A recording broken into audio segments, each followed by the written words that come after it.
আর কেঁদো না বাংলার কৃষক, ফোটাও মুখে হাসি। তোমরা দেশের আসল নায়ক, বলবে বিশ্ববাসী। আর কেঁদো না বাংলার কৃষক, ফোটাও মুখে হাসি। তোমরা দেশের আসল নায়ক, বলবে বিশ্ববাসী। ধান গম পাট দুধ ডিম মাংস পুষ্টি, সবজি ফলমূল আমিষ সৃষ্টি।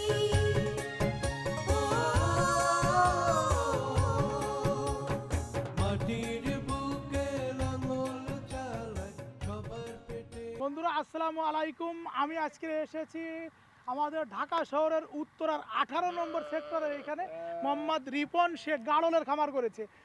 আমি রিপনের কাছে সাথে আমার কীভাবে পরিচয়, আমাদের ইউটিউবের রিপন আমার নাম্বারটা পেয়ে ফোন করেছিল যে তার গাড়লের একটু সমস্যা হয়েছে।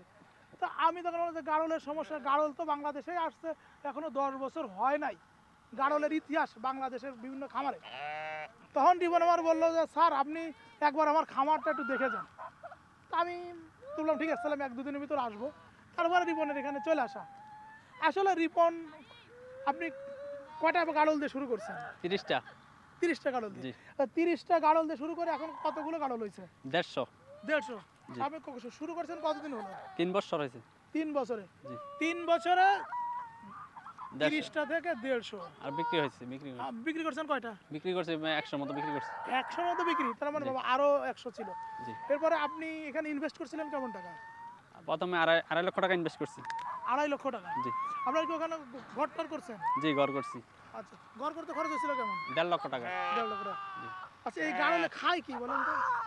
এই চারণ ভূমিতে চড়ে ঘাস খায় সারাদিন চালানো চলে ঘাস খায়। ঘাস খায় কোনো এক্সট্রা ঘাস টাস দিয়ে লাগে না? লাগে না, আমার এখানে লাগে না, আমার এখানে অনেক প্রচুর ঘাস আচ্ছা, আছে। এই যে বাছুর এই যে বাচ্চাগুলো, এরা বাচ্চারা দুধ খায়? জি হ্যাঁ, জি। আপনি এই গাড়ল থেকে কি দুধ দহন করা যায়? না না না, দুধ দান করানো জানে, দুধ দহন করা শুধু যায় না? বাচ্চাই খায়। শুধু বাচ্চাই খায়। জি। ও, মানে আমরা শুধু মাংস পাবো, মাংস পাবো। কোনো দুধ পাবো না? না। দুধ পাবো না। জি। আচ্ছা, এই যে এই কতদিন বয়স হলে একটা গাড়ল বিক্রি করেন? 5 মাস হলে। মাস। জি। মানে তখন দুধ টুধ ছেড়ে দেয়। ছাড়ান দিয়ে হ্যাঁ। ও চড়ে ফিরে খেতে পারে, খেতে তখন পারে। বিক্রি করে। জি। বন্ধুরা যদি কেউ রিপনের কাছ থেকে গাড়ল কিনতে চান, তাকে কিন্তু সরাসরি চলে আসতে হবে, ফোন নাম্বার দেওয়া যাবে না। আপনারা কোথায় চলে আসবেন, তোমার জি। ঠিকানাটা বলে দাও। দিয়াবাড়ি তুরাগ ঢাকা 16 নম্বর সেক্টর। তুরাগ, ঢাকা 16 নম্বর সেক্টর। আপনি এখানে আসলে একটু ঘুরতে ফিরতে দেখবেন যে এখানে গাড়ল দেখতে পারবেন, যেহেতু তার 150 গাড়ল আছে। জি। হ্যাঁ, এখানে অনেক এই যে কনস্ট্রাকশন আছে, আপনারা এই যে একটা ব্রিজ আছে, এই আশেপাশ দিয়ে পাওয়া যাবে, জি তাই না? জি। এবং যে কেউ আসলে এখান থেকে কিনেন, এখানে গাড়িতে করে চলে যেতে পারবে। চলে যেতে পারবে, এখান থেকে নিয়ে যাওয়া মানে যাতায়াতের জন্য খুব ব্যবস্থা ভালো। ঢাকা থেকে সব জায়গায় যাওয়ার মতো গাড়ির ব্যবস্থা সহজ আমার এখান থেকে। আচ্ছা, এই যে গাড়ল এখানে আছে, জি। এই যে যারা এই যে মানুষজন আসছে দেখছে, তো ভয় টয় পায় না? এই যে না, গাড়ল, ভয় পায় না, সবাই দেখে এটার সাথে ছবি টবি উঠায়, এই যে উঠাইতেছে। এই যে গাড়লের গায়ে যে পশম আছে, এই জি। পশমটা কিন্তু অনেক দামি জিনিস। এটা এটা কি তুমি জানো? এটা জানি, কিন্তু আমরা তো কাইটা রাখছি, শুনছি এটা বিক্রি হয়, কিন্তু এখনো এরকম কাউকে পাইনি। এরকম কাউকে পাও নাই? জি না। আচ্ছা, আর তোমাকে আমি এই বিষয়ে বলবো, এই যে এই পশম বিক্রি করার জন্য তুমি এই যে সাভারে বিএলআরআই আছে, জি। বিএলআরআই ওরা যেহেতু ভেড়া ভেড়া, জি। তুমি ওদের সাথে একটু যোগাযোগ করো, আচ্ছা। যেহেতু তারা তো সায়েন্টিফিক, তারা তো ওইখানে কি কারণে গাড়ল ভালো?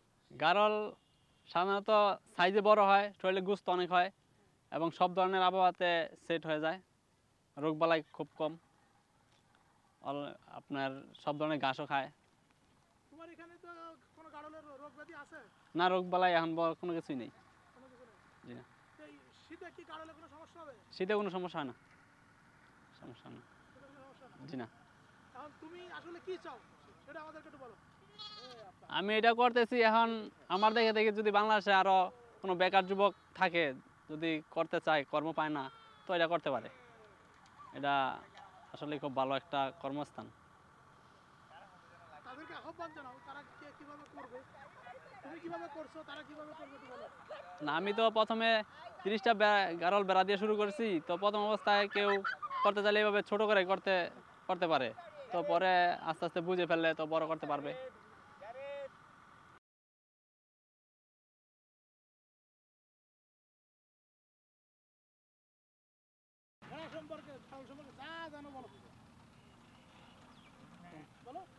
মনে করেন এই যে সকাল 10টা 10:30 বাজে এখানে এনে রাখি, আবার 5টা 6:30টার টাইমে আবার তুলি, আবার ওই যে ইটি গরু লাগে মাছ গোসল করার লাগে। জি, পরে ওই ইটি করি, মানে বেশি রোদের সময় অনেক সেবা নিয়ে রাখুন লাগে আর কি। হ্যাঁ, আর ওই পানি টানি খাওয়াই লাগে। আর কি করো? আর ওই বাচ্চা হয়, এতগুলো হারায় টারা যায় না? না হারায় না। সবসময় একসাথেই থাকে। একটা যে ওই দলবদ্ধ যদি থাকে তো, এগুলো দল একটা বান্ধে যদি থাকে, যায়, যদি সবগুলো 2-3টা ওদিকে দূরেও যায়। থাকে, ওটি ব্যায়ামে আবো। আচ্ছা, এই বাচ্চারা তোমরা কিভাবে যত্ন করো?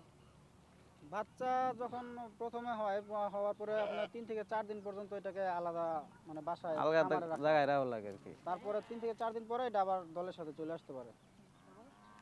তো তারপরে জ্বর তার জ্বর regular লাগে। যেভাবে চলাফেরা ওইভাবে নিজেরটা নিজে দুধ খায়। তারপরে 10-12 দিনের মধ্যে সে মোটামুটি ঘাস খাওয়া ধরে। আর 2.5 মাস বয়স হলে সে পুরোপুরি ঘাস খাওয়ার মধ্যে লাগে। ওই সময় আর সে দুধ খায় না। ওই 2.5 মাসের পর থেকে সে পুরোপুরি মানে ঘাস খায়। আর যদি সেল করার মানে প্রয়োজন হয় আমাদের বা সেল করি, তো ওই 2.5 মাসের পর থেকে আমরা সেল করতে পারি। কেমন এটার- দামে সেল করো? জি, এখন কেমন দামে সেল করো? এটা আপনার দেখা গেল অনেক সময় গ্রোথের ব্যাপার আছে, বা 2.5 মাস বয়স হলে এটা আমরা 7 থেকে 8,000 টাকা পর্যন্ত সেল করতে পারি আর কি, এরকম। একবারে কটা বাচ্চা হয়? এটা একটাও দেয়, দুইটাও দেয়, একটা বেশি আর কি। একটাই বিশেষ করে হয়। আচ্ছা, এ থেকে দুধ হয়? না, এখানে দুধ দোয়ানোর কোনো সিস্টেম নেই, বা দুধ দোয়াইলে এটা দুধ সামান্য তো দুধ বাচ্চারই অল্প একটু লাগে। হয়, বাচ্চাই লাগে বাচ্চাই এটা আর কি, লাগে। বাচ্চাই খায়। এটা মারামারি করে না? ওই মারামারি দুইটা গোদাগাদি পাঠা করে যখন মাঝে মধ্যে মনে পাড়া করেন যে- লাগে, এরা লাগে। লাগে, মাঝে মাঝে লাগে অনেক সময়। আর এগুলার মারামারি অনেক কঠিন মারামারি। মারামারি লাগলে সহজে ছাড়ে না যতক্ষণ পর্যন্ত। আর বিশেষ করে যখন মহিলাগুলা হিটে আসে, তখন ওই মনে করেন যে যদি একটা মহিলা হিটে আসলে পাঠা ধরেন 2টা, তখন তারা মনে করেন যে ঝগড়াঝাটি করে আর কি। হ্যাঁ, তখন ঝগড়াঝাটি করে। এছাড়া এইভাবে এমনি কোনো সমস্যা নেই। না, আর এই অসুখ বিসুখ বলতে এগুলার মানে নাই বললেই চলে। এমনিতে রোগ প্রতিরোধ ক্ষমতা অনেক বেশি এগুলোর। আর সারাদিন আমরা এগুলারে মাটি খাওয়াই। বাইরে বাসায় মনে করেন যেগুলো ওই যে বাচ্চা হয়, ওই 2-3 দিনই ওটা কাইটা ঘাস দিলে আলাদা কাইটে করে খাওয়াইতে নিয়ে। হয়, বা ওই দানাদার কিছু খাবার দিই, এই। তাছাড়া আর কেমন বাড়তি কোনো রোগ খাবার ব্যাধি নেই। হয় না? রোগ ব্যাধি এমনিতে এরকম কোনো রোগ ব্যাধি নাই। না, এখন পর্যন্ত ওইরকম কোনো রোগ ব্যাধি পাইনি। আর এটার মাংস খাইতে খুব সুস্বাদু। খাইছো তুমি? হ্যাঁ, খাইছি। মাংস খাইতে ছাগলের খুব মতো না সুস্বাদু। গরুর মতো? ছাগলের মতো না, গরুর মতো না, এটার স্বাদ। কোনো গন্ধ আছে? না, গন্ধ গন্ধ নাই। এটার স্বাদই আলাদা। এটা খাইতে আসলে খুব স্বাদ, এবং এটার পুষ্টিগুণ আপনার গরু মহিষ ছাগল যাই বলেন, সব থেকে এটার পুষ্টিগুণ অনেক বেশি।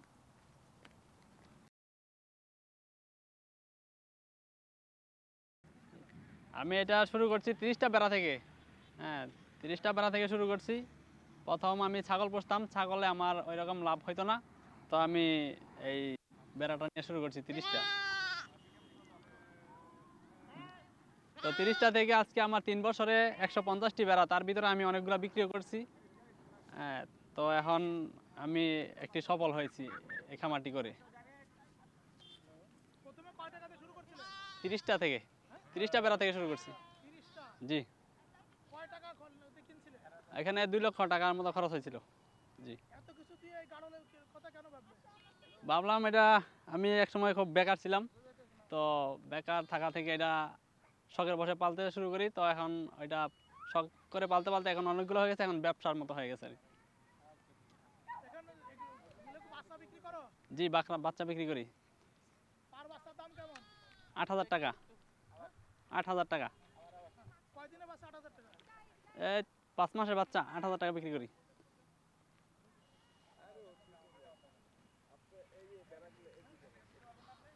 আচ্ছা, এই ভেড়া খায় কি দেখি? আমার এগুলো মাঠে চড়ে শুধু ঘাস খায়, আর কি?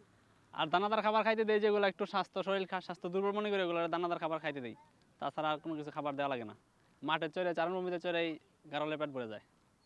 এখানে পুরুষ আছে কয়টা, মেয়ে আছে কয়টা? 3টা পুরুষ আছে আর 110টা মেয়ে বেড়া আছে। জি, আচ্ছা, এই এই ভেড়া তো না, এটা গাঢ় গাড়ল বলে? গাড়ল হিটে আসলে তুমি বোঝো যে কখন হিটে আসছে? হ্যাঁ ওইটা ওই পাঠাটাই বুঝে বুঝে ফেলে, তখন পাঠা ওর পিছনে চড়তে থাকে। অটো অটো তোমার জি কষ্ট করা লাগে না? জি না। সেই তুমি যে তুমি কি লেখাপড়া জানো? জি কি বলতে লেখাপড়া জানো? এসএসসি পর্যন্ত ম্যাট্রিক। তারপরে যে ভেড়া চাষ করতেছে তো তোমার খারাপ মানুষ বলে না? অনেকেই প্রথম অবস্থা খারাপ বলছে, এখন আর কেউ খারাপ বলে না। এখন কি সবার মাঝে তুমি তো আদর্শ। জি এই ভেড়াগুলো কেনে কারা? কিনে যারা সবাই আমার মধ্যে এভাবে পুষতে নিয়ে যায়, পালার জন্য নিয়ে যায়। জি খামার করার জন্য অনেকে আসে আমার কাছে জানতে চায় যে এটা পাললে কেমন হবে, তো আমি বলি ভালোই হয়। মানে গাড়লের বিশেষত্ব কি? মানে কি কারণে গাড়ল ভালো? গারল সাধারণত সাইজে বড় হয়, শরীরে গোস্ত অনেক হয় এবং সব ধরনের আবহাওয়াতে সেট হয়ে যায়, রোগবালাই খুব কম, আপনার সব ধরনের ঘাসও খায় তোমার এখানে তো কোনো গাড়লের রোগ ব্যাধি আছে? না, রোগবালাই এখন কোনো কিছুই নেই। কোনো কিছু নেই। জি না, এই শীতে কি গাড়লে কোনো সমস্যা হবে? শীতে কোনো সমস্যা হয় না, সমস্যা না। শীতে কোনো সমস্যা না। জি না, এখন তুমি আসলে কি চাও সেটা আমাদেরকে একটু বলো। আমি এটা করতেছি এখন আমার দেখে দেখে যদি বাংলাদেশে আরও কোনো বেকার যুবক থাকে, যদি করতে চায় কর্ম পায় না, তো এটা করতে পারে। এটা আসলে খুব ভালো একটা কর্মস্থান। তাদেরকে আহ্বান জানাও, তারা কিভাবে করবে, তুমি কিভাবে করছো, তারা কিভাবে করবে একটু বলো। না আমি তো প্রথমে 30টা গারল বেড়া দিয়ে শুরু করছি, তো প্রথম অবস্থায় কেউ করতে চাইলে এইভাবে ছোট করে করতে পারে, তো পরে আস্তে আস্তে বুঝে ফেললে তো বড় করতে পারবে। তোমরা দেশের আসল নায়ক, বলবে বিশ্ববাসী।